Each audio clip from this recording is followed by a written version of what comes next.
Visakha వాజీ news కి స్వాగతం. నా పేరు మీనా కుణతల. ముందుగా వాజీ హెడ్లైన్స్ చూద్దాం. విశాఖలో ఘనంగా మానవ హక్కుల కౌన్సిల్ రజతోత్సవ వేడుకలు. సమాజ అభివృద్ధిలో మానవ హక్కుల కౌన్సిల్ సేవలు ప్రశంసనీయం. మహిళలపైన దాడుల నివారణపైన అవగాహన కల్పించాలి అన్న ఏపీ హైకోర్టు న్యాయమూర్తి యు దుర్గా ప్రసాదరావు. ఉత్తరాంధ్రపైన సవతి ప్రేమ ఎవరిది అంటూ మాజీ మంత్రి అమర్నాథ్ చర్చకు పిలిచిన తెలుగు శక్తి పార్టీ అధినేత బివి రామ్ చర్చకు రాకపోవడంతో అమర్ చిత్రపటాన్ని కోడిగుడ్డతో కొడుతూ వినూత్న నిరసన. Junior chamber international Vizag port అవికోస్ ఆధ్వర్యంలో 120 మంది అనాథలకు కల్కి ఉచిత చలనచిత్ర ప్రదర్శన. అనాథలను ఆదరించే ఇటువంటి స్వచ్ఛంద సేవలకు పోలీసు సహాయం ఎప్పుడూ ఉంటుందన్న నగర పోలీసు. ఇక డీటెయిల్స్ చూద్దాం. సమాజంలో మహిళలపైన జరుగుతున్న దాడులు, అత్యాచారాల నివారణకై మానవ హక్కుల కౌన్సిల్ సభ్యులు ప్రజలకు గ్రామ స్థాయిలో అవగాహన కల్పిస్తూ అటువంటి చట్ట వ్యతిరేకమైన కార్యకలాపాలకు పాల్పడే వ్యక్తులపైన ఫిర్యాదు చేసేందుకు గాను ముందుకు రావాలి అంటూ పిలుపునిచ్చారు. గడిచిన 25 ఏళ్లుగా ప్రజలకు విస్తృత సేవలు అందించడం ప్రశంసనీయమని ఏపీ హైకోర్టు న్యాయమూర్తి యు దుర్గా ప్రసాదరావు తెలియజేశారు. విశాఖలో ఆదివారం ఓ హోటల్లో మానవ హక్కుల కౌన్సిల్ రజతోత్సవ వేడుకలు ఘనంగా నిర్వహించారు. ఈ కార్యక్రమానికి గాను ముఖ్య అతిథిగా హాజరైన హైకోర్టు న్యాయమూర్తి యు దుర్గా ప్రసాదరావు మాట్లాడుతూ ఆర్థికంగా బలహీనపడిన ఎటువంటి ఆసరా లేని మహిళలను టార్గెట్ గా చేసుకుని కొంతమంది మహిళల అక్రమ రవాణా, పైశాచికత్వానికి పాల్పడుతున్నారని, ఈ విషయంలోని జగరుకుతతో వ్యవహరించాలని కోరారు. చట్టాల పట్ల, రాజ్యాంగం పట్ల అవగాహన కలిగి ఉన్నప్పుడే ప్రజలకు, మహిళలకు, విద్యార్థులకు భరోసా నింపే విధంగా ఈ కార్యక్రమాలు ఉండాలి అంటూ సూచించారు.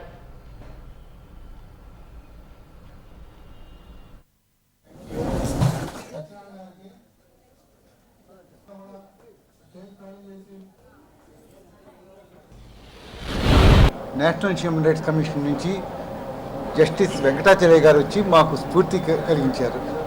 నాకు, దిగుమతి సరస్వతీదేవి గారికి, తర్వాత అప్పుడు ఉన్నటువంటి ప్రిన్సిపాల్ గారు ఉన్నటువంటి చల్లా రామారావు గారికి, మా అందరితో చర్చించి ఒక స్వచ్ఛంద సంస్థను ప్రారంభించండి, మీరు హక్కులు కాపాడాలనుకుంటున్నప్పుడు ఇలాంటి ఇది రాజకీయ సంబంధం లేకుండా ఉన్నటువంటి సంస్థని మీరు స్థాపించుకోండి అని చెప్పి సలహా ఇచ్చడంతో మా సంస్థని 1999 జూలై 12 విశాఖపట్నంలో, అది కూడా మాకు ఈ సంస్థ ఆవిర్భవించడానికి కారణం డాక్టర్ అంబేద్కర్ లా కాలేజ్ అని చెప్పి నేను మీ అందరికీ గర్వంగా చెప్తున్నాను. ఎందుకంటే ఆ రోజు మాకు అక్కడ సమావేశం అయ్యి సాయంత్రం 5-6 గంటలప్పుడు సమావేశమై ఈ నిర్ణయం తీసుకున్నాం. ఆ రోజే రిజిస్ట్రేషన్ ఇది కార్యక్రమాన్ని కూడా నిర్వహించాం. అయితే మానవ హక్కుల కౌన్సిల్ నుంచి మేము ఏర్పాటు చేసిన తర్వాత ఎందరో మాకు సహకరించారు. ముఖ్యంగా మేము మానవ హక్కులు ఏవైతే ఉల్లంఘనలు జరుగుతున్నాయో, ఏవైతే వైలేషన్స్ ఉన్నాయో వాటిని మేము సుమోటో కింద తీసుకొని ఎప్పటికప్పుడు నేషనల్ హ్యూమన్ రైట్స్ కమిషన్లో ఫిర్యాదులు చేశాం. మేము సుమారు 6000 ఫిర్యాదులు కేవలం పత్రికల్లో వచ్చిన వాటిని చూసి గత 10 సంవత్సరాల నుంచి మేము ఫిర్యాదులు చేశాం. అలాంటి వాటిని మేము ఇది చేసి ఒక జాతీయ మానవ హక్కుల కమిషన్ మనకి ఈరోజు దేశంలో హ్యూమన్ రైట్ కౌన్సిల్ ఒక సంస్థను ఒకదాన్ని మాత్రమే అది గుర్తించి ఇప్పటివరకు ఆహ్వానిస్తుంది. ఎందుకంటే మా దాంట్లో రాజకీయాలు లేవు, ఎటువంటి ఇది లేదు, హక్కులు కాపాడటమే మా లక్ష్యం. ఒక ఆమె ఒక పిటిషన్ పెట్టింది, నా కూతురు తప్పిపోయింది, 15 ఏళ్ళ అమ్మాయి, పోలీసులు చెప్పినా పెట్టట్లేదు, హ్యాబియస్ కార్పస్ అంటారు, ఆమె వెతికించి తెప్పించి నాకు ఇప్పించమని. మేము చాలా వెంటనే ఇది అయ్యాం. వెంటనే పోలీసులు, అనంతపూర్ పోలీసులకి డైరెక్షన్ ఇచ్చాం, ఆమెను వెతికి తీసుకురండి అని. ఆ పిల్లని 15 రోజుల తర్వాత తీసుకొచ్చారు. ఇటువంటివన్నీ కూడా మేము ఏంటంటే కోర్టులో విచారించాము. జనరల్గా మా ఛాంబర్స్లో, ఎందుకంటే వాళ్ళ ఫ్యామిలీ పరమైనవి కొన్ని అభ్యంతరకరమైనటువంటి విషయాలు ఉంటాయి కాబట్టి పార్టీని మేము ప్రైవేట్గా విచారణ చేస్తాం. ప్రపంచంలో ఉండేటువంటి బాధ అంతా అమ్మాయిలో ప్రతిఫలిస్తూ ఆమె చెప్పింది అనమాట. 15 ఏళ్ళ అమ్మాయి అసలు ఎందుకు పారిపోవచ్చు వచ్చాడు, నీకు నేను బాగా చూసుకుంటాను, నేను చూసుకుంటానంటే మరి మొదటి భర్తను ఆల్మోస్ట్ విడాకులు ఇవ్వకపోయినా అదే స్థితిలో ఉంది కాబట్టి ఈ నమ్మింది.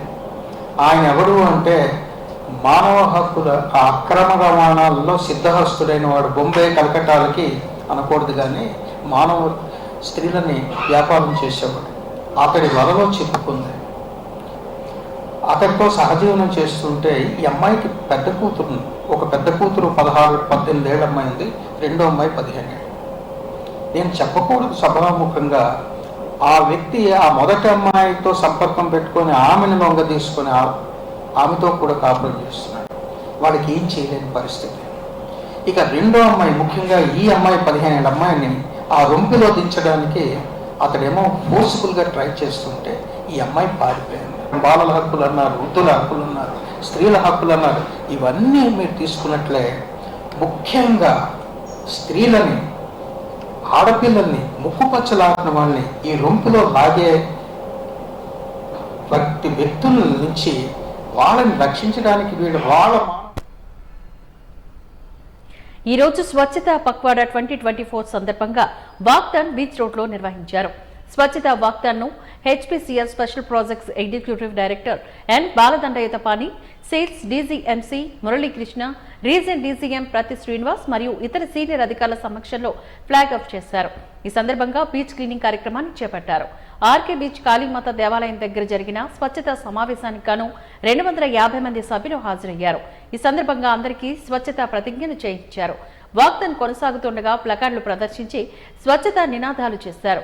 ఆర్కే బీచ్ నుంచి దాదాపు 6 బ్యాగుల నిండా సింగిల్ యూజ్ ప్లాస్టిక్ ని గన్ని బ్యాగులో సేకరించి పారవేశారు.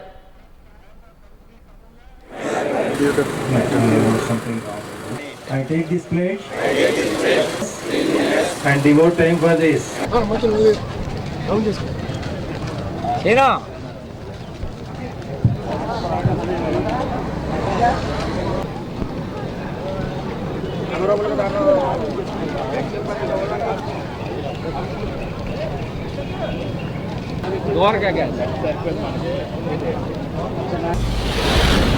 హిందుస్థాన్ పెట్రోలియం ఈ స్వచ్ఛత పక్వాడా అని చెప్పి జూలై 1వ తారీఖు నుంచి 14వ తారీఖు దాకా శుభ్రత స్వచ్ఛత గురించి జనబాహుళ్యంలోకి తీసుకెళ్ళాలి, వాళ్ళందరినీ ఎడ్యుకేట్ చేయడానికి కోసం అని చెప్పి రకరకాల కార్యక్రమాలని తీసుకొచ్చింది. రకరకాల కార్యక్రమాలు మేము చేస్తున్నాము సౌత్ సెంట్రల్ జోన్ ఎల్పీజీ నుంచి.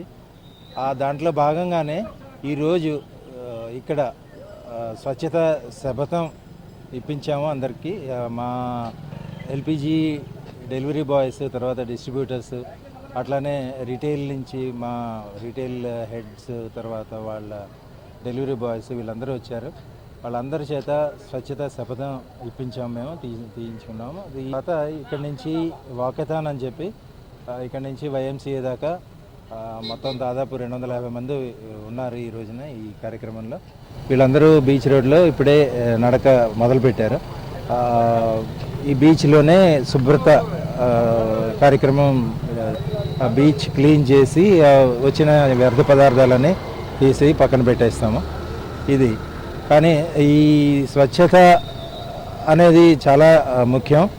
ఎందుకంటే ఈ సంవత్సరానికి 2024కి థీమ్ ఏంటంటే క్లీన్ ఇండియా, తర్వాత హెల్దీ ఇండియా, ఆ తర్వాత ప్రాస్పరస్ ఇండియా. ఒకళ్ళు ఈ ప్రిన్సిపల్స్ని పాటించాలి అని చెప్పి వాళ్ళందరిలోనూ ఒక అవేర్నెస్ క్రియేట్ చేయాలి, అందరికీ తెలియాలి అని చేస్తున్నాం. ఇది 10 ఏళ్ళ నుంచి మీకు అందరికీ తెలుసు స్వచ్ఛ భారత్ అభియాన్ అనేది నడుస్తుంది.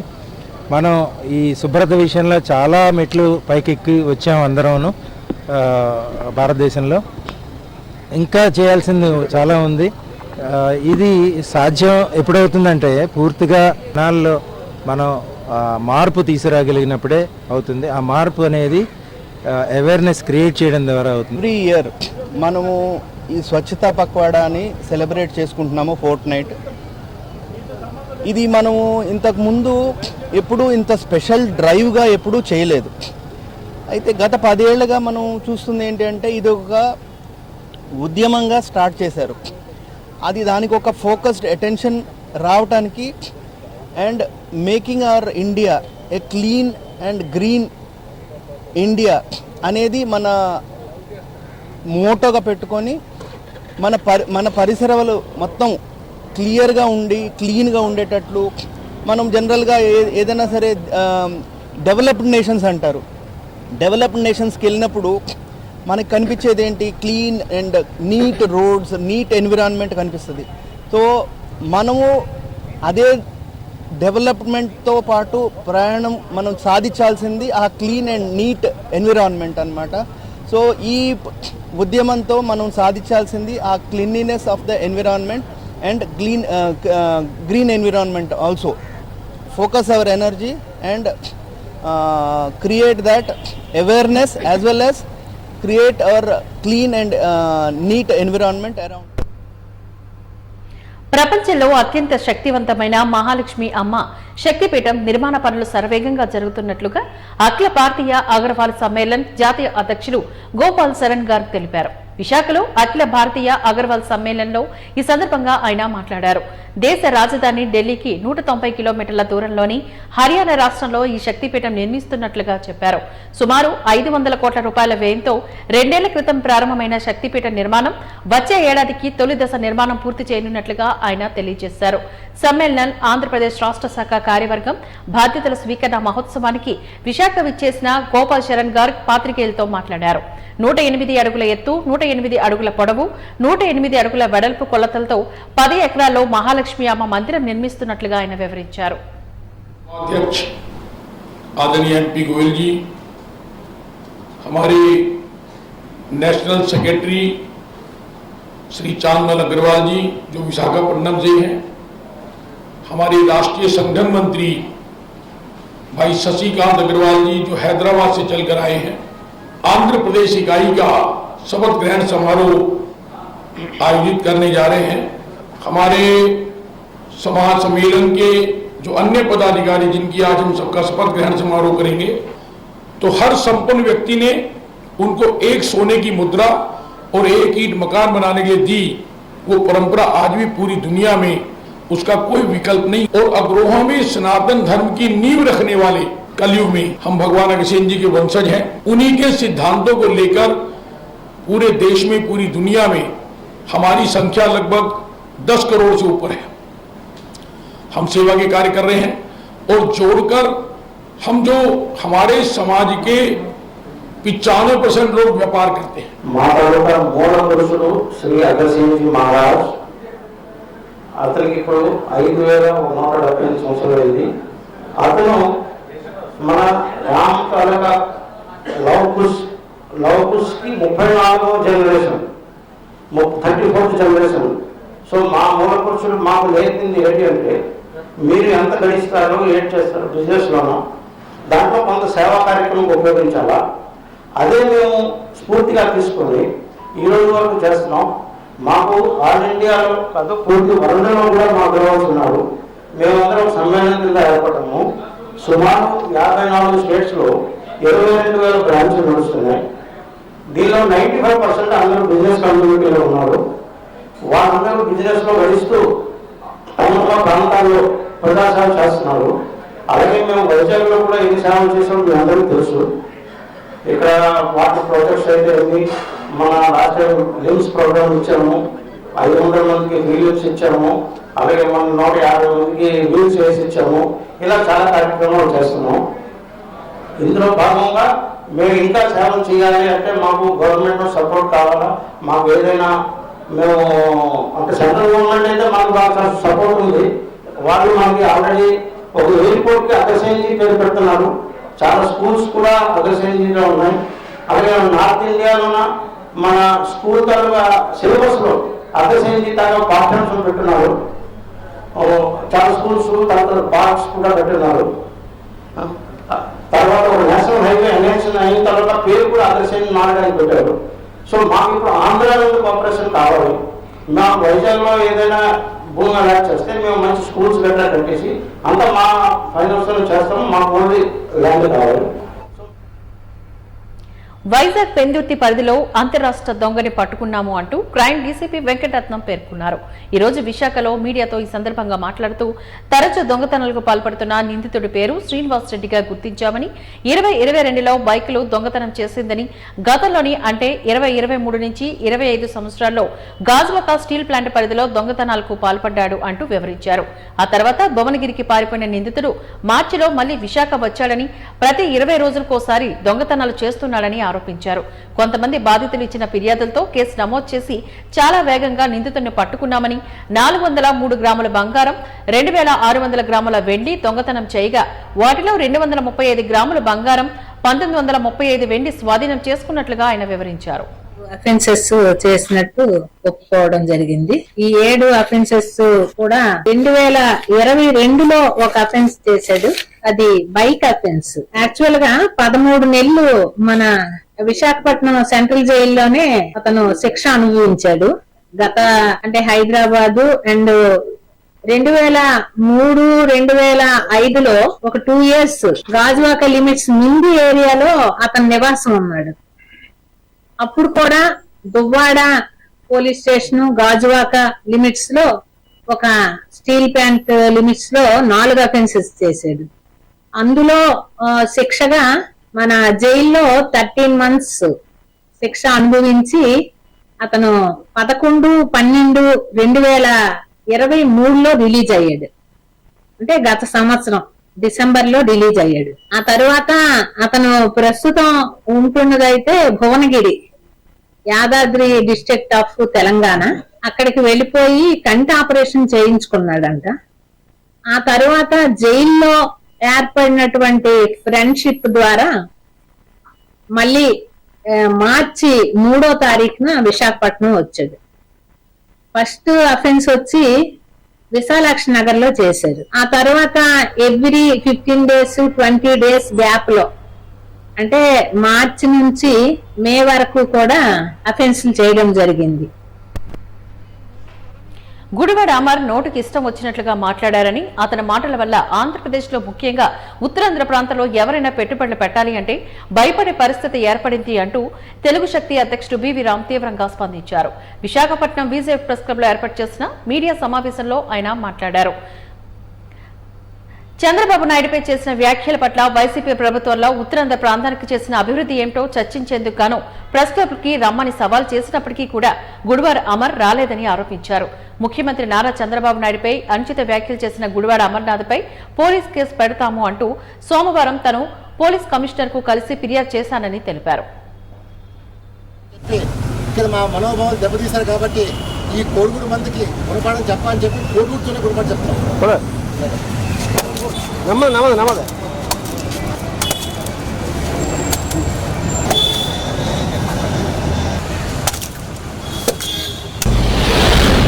నేడు మాజీ మంత్రి గుడివాడ అమర్నాథ్ని ఉత్తరాంధ్ర సవితి ప్రేమ అనే అంశంపై చర్చకు రమ్మని చెప్పి పెట్టడం జరిగింది. మరి ఇటీవల ఆయన మాట్లాడుతూ చంద్రబాబు నాయుడు ఏదో ఉత్తరాంధ్ర పైన సవితి ప్రేమ చూపిస్తున్నారని చెప్పి ఒక లేనిపోయిన ఆరోపణ చేసి ఇక్కడ పెట్టుబడులు రాకుండా ఈయన ముఖ్య పాత్ర భూమిక పోషించారు. మేము ఒకటే ప్రశ్నిస్తున్నాం, నీకు చేతకానప్పుడు దమ్ము ధైర్యం లేనప్పుడు ఎందుకు తప్పుడు మాటలు పేల్చావని చెప్పి మేము ప్రశ్నిస్తున్నాం. ఈవేళ ఉత్తరాంధ్ర ప్రతిష్ట పూర్తిగా భ్రష్పడించేసావు. కేవలం జగన్ భజన కోసం, జగన్ మెప్పు కోసం, అంటే ఉత్తరాంధ్ర తీసుకెళ్లి జగన్ కాల్డర్ పెడతారని అడుగుతున్నాను. ఇలాంటి నీచుడు నైవంచుకుడు అసలు ఉత్తరాంధ్ర ఉంటే వీళ్ళు మనం చేస్తున్నాను. ఎందుకంటే ఈరోజు రాష్ట్ర ముఖ్యమంత్రి అనే వ్యక్తి అన్ని ప్రాంతాలకి సమానం తప్ప ఏదో ఒక ప్రాంతానికి కాదు. మరి 3 రాజధానుల పేరు పెట్టి వైకాపా ప్రభుత్వం గత 5 సంవత్సరాలు డ్రామా ఆడింది ప్రజల మధ్యన. అయినా సరే ఈవేళ ప్రజలు చీ కొట్టారు వైకాపా పార్టీని. ఇంకా అమర్ ఇంకా ఆ కోమారేజీకి బయటకు రాలేదు. మేము ఒకటే పిలిపేస్తున్నాం, అమర్ డెఫినెట్గా నువ్వు చేసిన దానికి శిక్ష అనిపించాలి. మేము రేపు పోలీస్ కమిషనర్కి వెళ్ళబోతున్నాం, అమర్ పైన యాక్షన్ తీసుకొని చెప్పి మేము కోరబోతున్నాం. ఎందుకంటే ఒక రాష్ట్ర ప్రతిష్టని మంట కలిపేలాంటి నైవంచుకుడు ప్రజల్లో ఉండడానికి వీల్లేదు. మాట్లాడితే ప్రెస్ మీట్లు పెట్టి ఇవి పెట్టి అలాగో పేల్చిన అమర్ ఇక పై ప్రెస్ మీట్లు పెడితే నేనే వచ్చి చెప్పుదా కొడతాను నా కొడక అని చెప్పి మనం చేస్తున్నాను. ఎందుకంటే మా ముఖ్యమంత్రిని చంద్రబాబు నాయుడు గారు రాష్ట్రం కోసం ప్రజల కోసం బాగుపడే వ్యక్తిని నువ్వు ఎలా కించపరిచావు. ఆయన మనం చూసాం, 4 రోజులు అయింది. ఈ 4 రోజుల్లో ఆయన పెన్షన్ ఇచ్చారు, మెగా డిఎస్సీ ఇచ్చారు. పోలీసులు ఒకటే చెప్పారు, నేను సీఎం కాదు ప్రజాసేవకుని చెప్పారు, రెడ్ కార్పెట్ వద్దని చెప్పారు. మరి ఇంతగా వెళ్తుంటే, ఇంత ప్రజల మనిషిగా వెళ్తుంటే ఎలా మాట్లాడుతూ అడుగుతున్నారు. అందువల్ల మేము గంట సేపు నిరీక్షించాం, అమరు వస్తారని చూసాం. మరి రానందుకు మేము కింద నిరసన తెలియజేయబోతున్నాం. పాలస్తీనా ప్రజల ప్రాణాలకు రక్షణ కల్పించాలి అంటూ సిపిఐఎం కేంద్ర కమిటీ సభ్యులు ఆర్ అరుణ్ కుమార్ డిమాండ్ చేశారు. విశాఖపట్నం జగదాంబ సెంటర్లో ఉన్న నండూరి ప్రసాదరావు భవన్ సిఐటియు ఆఫీసులో ఆవాజ్ రాష్ట్ర కమిటీ సమావేశాల సందర్భంగా పాలస్తీనా సంఘీభావ సదస్సును నిర్వహించింది. ఈ సందర్భంగా అరుణ్ కుమార్ మాట్లాడుతూ పాలస్తీనా పైన ఇజ్రాయెల్ ఆక్రమణ దాడి విరమించుకోవాలని గత 9 నెలలుగా చేస్తూ ప్రజల ప్రాణాలను బలి తీసుకుంటుందంటూ ఆరోపించారు. గత 75 సంవత్సరాలుగా పాలస్తీనా భూభాగాన్ని ఇజ్రాయెల్ ఆక్రమించుకోవడానికి అనేక క్రూరమైన దాడులకు పూనుకుంటోందని ఆరోపించారు. అమెరికా దన్ను చూసుకుని పాలస్తీనా భూభాగం మొత్తాన్ని ఆక్రమించేస్తుందని అన్నారు. పౌర ఆవాసాలను, హాస్పిటల్స్, బ్యాంకులను సైతం ధ్వంసం చేస్తోంది అంటూ ఆరోపించారు. విశాఖపట్నం నగరంలో జరపాలని చెప్పి రాష్ట్ర కమిటీ నిర్ణయించడం జరిగింది. అందులో భాగంగానే ఈరోజు విశాఖపట్నంలో పాలస్తీనా సంఘీభావ సదస్సుని ఏర్పాటు చేయడం జరిగింది. దీని వెనుక ప్రధాన ఉద్దేశం ఇదేదో మైనారిటీలకు సంబంధించినటువంటి సమస్యగా చిత్రీకరించేటటువంటి ప్రయత్నము అనేక రాజకీయ పార్టీలు, అనేక మితవాద రాజకీయాలు కూడినటువంటి వాళ్ళు దీన్ని భావిస్తూ ఉన్నారు. కానీ ఆవాజ్గా మేము ఎవరైతే పీడితులు ఉన్నారో, ఎవరైతే దోపిడీకి గురవుతున్నారో, ఎవరైతే ఏదైతే ఆధిపత్యానికి వాళ్ళ యొక్క అహంకారానికి లోనవుతున్నారో అట్లాంటి ప్రపంచంలో ఏ మూలనో ఎవరున్నా సరే మానవత్వం పరిడలే విధంగా ఆ రకమైనటువంటి ప్రపంచ శాంతి కోరుకునేటటువంటి శాంతి కాముకులంగా మేము ఈ ఏదైతే పాలస్తీనా ఇష్యూని మేము చూస్తూ ఉన్నాం. ఈరోజు అమెరికన్ సామ్రాజ్యవాదం యొక్క ముసుగులో ఇజ్రాయిల్ ఏ రకమైనటువంటి దాష్టికాన్ని పూనుకుందో, ఎన్ని వేల మంది పాలస్తీన్లు పిల్లలు, పసిబిడ్డలు ఏ విధంగా చనిపోతూ ఉన్నారో మనమందరం చూస్తూ ఉన్నాం. ఇది ప్రపంచ మానవాళి యొక్క మనుగడకే ఒక ప్రశ్నార్థకంగా మారినటువంటి పరిస్థితుల్లో దేశవ్యాప్తంగా, భారతదేశంలోనే కాదు ప్రపంచవ్యాప్తంగా ఉన్నటువంటి మానవతావాదులందరూ, లౌకికవాదులు, ప్రజాతంత్రవాదులందరూ గళమెత్తాల్సినటువంటి అవసరం ఉంది. గత 9 నెలలుగా ఇజ్రాయెల్ పాలస్తీనా మీద దాడి చేస్తుంది. ప్రపంచ ప్రజానీకం అంతా ఈ దాడిని ఖండిస్తూ ఈ దాడిని తక్షణం నిలిపివేయాలని కోరుతున్నా కానీ అమెరికా, బ్రిటన్ ఇటువంటి దేశాల మద్దతును చూసుకుని ఇజ్రాయెల్ పేటరేగిపోతుంది. దురదృష్టవశాత్తు ఏమిటంటే భారతదేశ స్వాతంత్రోద్యమ కాలం నుండి కూడా పాలస్తీనియన్ ప్రజలకి, పాలస్తీనా దేశానికి మద్దతుగా నిలబడుతుంది. మహాత్మా గాంధీ గారు పాలస్తీనియన్లకే చెందుతుంది, ఏ రకంగా అయితే భారతదేశం భారతీయులకు చెందుతుందో, ఫ్రెంచ్ ప్రజానీకానికి చెందుతుందో పాలస్తీనా కూడా పాలస్తీనియన్లకే చెందుతుంది. కాబట్టి మన స్వాతంత్ర పోరాటం మనం చేస్తున్నట్టే మన పోరాటం మద్దతు పాలస్తీనా ప్రజలకి ఎప్పటికీ తెలియజేస్తూ ఉండాలి అని చెప్పారు. కానీ అందుకు భిన్నంగా ఇవాళ మన దేశ ప్రభుత్వం వ్యవహరిస్తుంది. మొట్టమొదటిసారిగా ఐక్యరాజ్య సమితిలో ఓటు జరిగినప్పుడు పాలస్తీనాకి తరపున ఓటు వేయడానికి బదులు తటస్థంగా నిలబడి ఓటు వేయడానికి నిరాకరించి పరోక్షంగా ఇజ్రాయెల్కి మద్దతుని ప్రకటించింది. ఇజ్రాయెల్తో సంబంధాలను పెంచుకుంటోంది, ఇజ్రాయెల్తో ఆయుధ ఒడంబడికలు కుదుర్చుకుంటోంది, ఇజ్రాయెల్ నుంచి పెద్ద ఎత్తున ఆయుధాలని తెచ్చుకుంటోంది. వీటన్నిటికీ పైన ఇవాళ ఇజ్రాయెల్కి పెద్ద ఎత్తున ఆయుధాలను కూడా సరఫరా చేస్తోంది. వాళ్ళ భారతదేశం నుంచి వెళ్ళిన ఆయుధాలు పాలస్తీనా మీద దాడికి ఉపయోగించబడుతున్నాయి. వీటన్నిటికీ కారణం మన ప్రభుత్వ విదేశాంగ విధానంలో వచ్చిన మార్పు. అందుకని భారత ప్రజలందరూ కలిసి ఇవాళ భారత ప్రభుత్వం మీద ఒత్తిడి తీసుకురావాల్సిన అవసరం ఉన్నది. విశాఖ సాహితీయ ఆధ్వర్యంలో మల్ల రామాయణ పరిమళ వ్యాఖ్య గ్రంథ ఆవిష్కరణ జరిగింది. పూర్తి వివరాల్లోకి వెళ్తే విశాఖపట్నంలో శ్రీ లలితాపీఠం దర్బార్ హాల్లో ఆచార్య కోలవెన్ను మలయవాసిని రాసిన మల్ల రామాయణ పరిమళ వ్యాఖ్య గ్రంథ ఆవిష్కరణను నిర్వహించారు. ఈ కార్యక్రమానికి గాను సంస్థ ఉపాధ్యక్షులు డాక్టర్ కందాల కనక మహాలక్ష్మి అధ్యక్షతన వహించారు. కార్యక్రమానికి ప్రముఖ వైద్య నిపుణుడు ఈ పెద్ద వీర్రాజు ముఖ్య అతిథిగా హాజరై పుస్తకాన్ని ఆవిష్కరించారు. ఈ కార్యక్రమంలో ఆచార్య వేదుల సుబ్రహ్మణ్య శాస్త్రి, పూర్వ శాసన మండలి సభ్యులు ఎమ్మెల్సీ మాధవ్ తదితరులు ఈ కార్యక్రమంలో హాజరయ్యారు. ప్రముఖ రచయిత డివి సూర్యారావు గ్రంథ సమీక్షను గావించారు.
రాష్ట్రంలో ప్రజాప్రభుత్వం ఏర్పడింది అంటూ భీమిలి ఎమ్మెల్యే గంటా శ్రీనివాసరావు పేర్కొన్నారు. ఈ రోజు మీడియాతో మాట్లాడుతూ కూటమి ప్రభుత్వం ఏర్పాటు చేసి 1 నెల పూర్తి అయిందని, వైసీపీ ప్రభుత్వం రాష్ట్రాన్ని అన్ని రంగాల్లో నిర్వీర్యం చేసిందని అన్నారు. ముఖ్యమంత్రిగా బాధ్యతలు చేపట్టిన వెంటనే 16.347 పోస్టులు భర్తీ చేస్తూ మెగా డిఎస్సీపై చంద్రబాబు సంతకం చేస్తారని, సామాజిక భద్రతను కలిగిస్తూ 3,000 రూపాయల పెన్షన్ను 4,000 నుంచి చేసి పంపిణీ చేశారని పేర్కొన్నారు. కూటమి ప్రభుత్వం ఆధ్వర్యంలో మరలా అన్ని క్యాంటీన్లు, అన్నా క్యాంటీన్లు ఆగస్టు 15 ప్రారంభమవుతాయని చెప్పారు.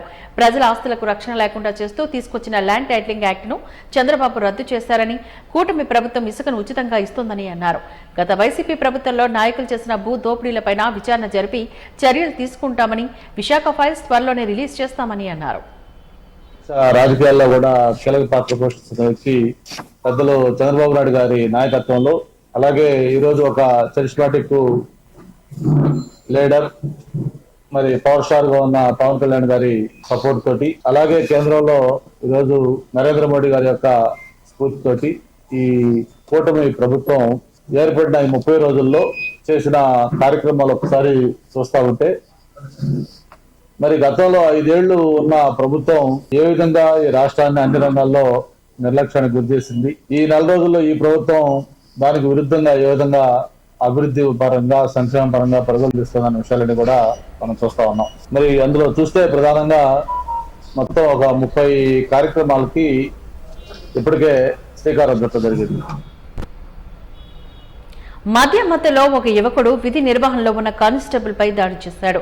కానిస్టేబుల్ చెయ్యి విరిగిపోవడంతో హాస్పిటల్ కి తరలించారు. 7 హిల్స్ హాస్పిటల్లో చికిత్స పొందుతున్న కానిస్టేబుల్ అప్పారావును హోంమంత్రి అనిత పరామర్శించారు. ఈ సందర్భంగా ఆమె మాట్లాడుతూ ఏపీలో గంజాయి, డ్రగ్స్ పైన ఉక్కుపాదం మోపుతున్నామని అన్నారు. కానిస్టేబుల్ పైన దాడి చేసిన యువకుని కఠినంగా శిక్షిస్తామని, పోలీసులకు ప్రభుత్వం అండగా ఉంటుందని అన్నారు. విధుల్లో ఉన్న పోలీసులు ఆత్మస్థైర్యంతో పనిచేయాలని, కానిస్టేబుల్ అప్పారావు కుటుంబానికి అన్ని విధాలా అండగా ఉంటామని హామీనిచ్చారు.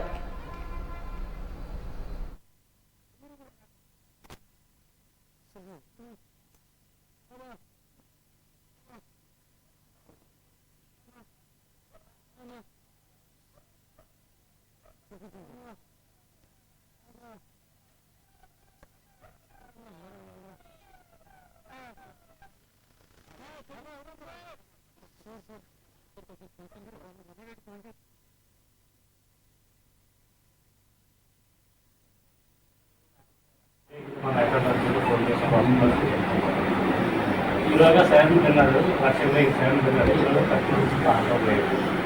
అందులో నేను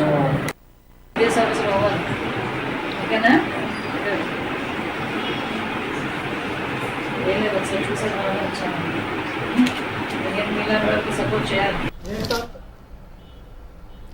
junior chamber international Vizag fort Amigos ఆధ్వర్యంలో 120 మంది అనాథులకు గాను ఉచిత చలనచిత్ర ప్రదర్శనను నిర్వహించారు. ప్రముఖ సినీ నటుడు ప్రభాస్, దీపికా పదుకోని, అమితాబ్ బచ్చన్ ముఖ్య పాత్రలో నటించిన కల్కి చిత్రం మహాభారతానికి సంబంధించినది కావడం తెలిసిందే. పిల్లలు కథలోని నీతి ఇంకా విలువల గురించి మరింత తెలిపే విధంగా విశాఖ నగరంలో రామా టాకీస్ థియేటర్లో ఈ సినిమాను ప్రదర్శించారు.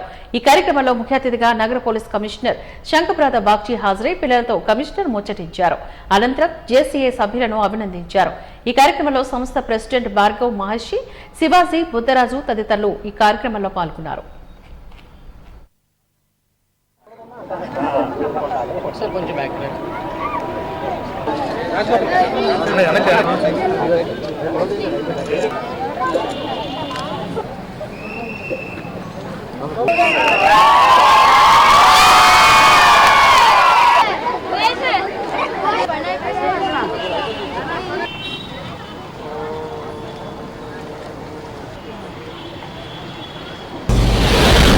మేమందరం జేసీఐ జూనియర్ ఛాంబర్ ఇంటర్నేషనల్ అనే ఆర్గనైజేషన్ నుంచి ఎవ్రీ ఇయర్, ఇది 4th consecutive year, movie for orphans అనే ఈవెంట్ చేస్తున్నాము.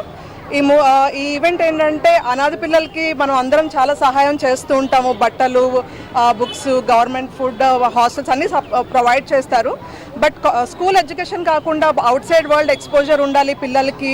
దాని ద్వారా వాళ్ళు మూవీ అనేది వాళ్ళకి పేరెంట్స్ లేకపోవడం వల్ల వాళ్ళు బయట ఏమీ అఫోర్డ్ చేయలేకపోతారు. సో అలాంటి వాళ్ళకి లైఫ్లో ఒక పాజిటివ్ ఎక్స్పీరియన్స్ ఉండాలి అనేసి మేము 4 years బ్యాక్ ఈ ప్రాజెక్ట్ స్టార్ట్ చేసాము.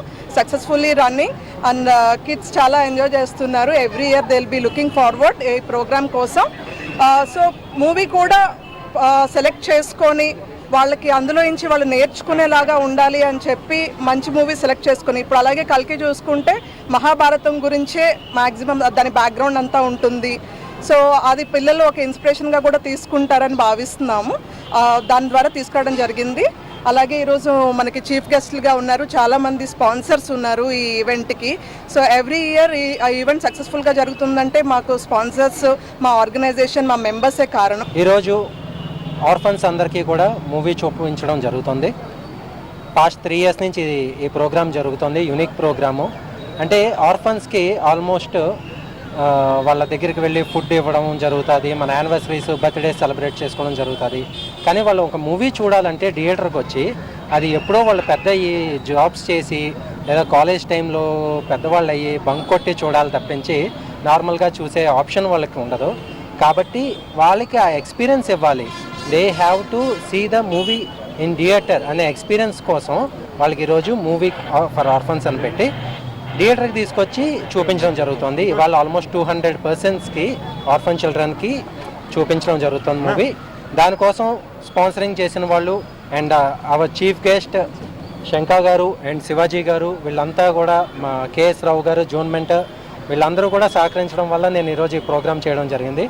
I thank all my chief guest and sponsors and all my team members who made this event very successful. ఈరోజు అనాథ పిల్లలకు ఈ కల్కి మూవీ చూపెడుతున్నారండి. ఈ వైజాగ్ పోర్ట్ అమిగోస్ ఫుల్గా అప్రిషియేట్ చేస్తున్నా. ఇది చాలా మంచి ఎండెవర్. ఇప్పుడు కల్కి ఫిల్మ్ చూస్తే ఈ యుద్ధం జరుగుతుంది ఎందుకు? రేపటి కోసం. అనాథ పిల్లలకు సాయం మనం ఎందుకు చేస్తున్నాం, ఎందుకు చేయాలి? రేపటి కోసం. ఎందుకంటే అనాథ పిల్లలకు సరిగ్గా చదువు చెప్తే, సాయం చేస్తే, మంచి భోజనం, మంచి అకామిడేషన్, మంచి ట్రైనింగ్, మంచి కల్చర్ ఇవన్నీ ఏర్పాటు చేస్తే రేపటి సిటిజన్స్, రేపటి కోసం వాళ్ళు మంచి సిటిజన్స్గా తయారవుతారు. మంచి engineers, doctors, lawyers, chartered accountants, civil servants వాళ్ళు మన వైజాగ్కి, మన రాష్ట్రానికి, మన దేశానికి మంచి పేరు తీసుకొస్తారని ఈరోజు రేపటి కోసం ఈ endeavour I am congratulating the sponsors, the organisers, everyone. Please keep it up, and from police side will give you full support. వాజింగ్ న్యూస్ ముగించే ముందు ముఖ్యాంశాలు మరొకసారి చూద్దాం. విశాఖలో ఘనంగా మానవ హక్కుల కౌన్సిల్ రజతోత్సవ వేడుకలు. సమాజాభివృద్ధిలో మానవ హక్కుల కౌన్సిల్ సేవలు ప్రశంసనీయం. మహిళలపై దాడుల నివారణపై అవగాహన కల్పించాలి అన్న ఏపీ హైకోర్టు న్యాయమూర్తి యు దుర్గా ప్రసాదరావు. ఉత్తరాంధ్రపై సవతి ప్రేమ ఎవరిది అంటూ మాజీ మంత్రి అమర్నాథ్ కు చర్చకు పిలిచిన తెలుగు శక్తి పార్టీ అధినేత బీవీరాం. చర్చకు రాకపోవడంతో అమర్ చిత్రపటాన్ని కోడిగుడ్లతో కొడుతూ వినూత్న. Junior chamber international Vizag court Amigos ఆధ్వర్యంలో 120 మంది అనాథలకు గాను కల్కి ఉచిత చలనచిత్ర ప్రదర్శన. అనాథలను ఆదరించే ఇటువంటి స్వచ్ఛంద సేవలకు పోలీసుల సహాయం ఎప్పుడు పోలీస్ కమిషనర్. వాజీ న్యూస్ ఇంతటితో సమాప్తం. నమస్కారం.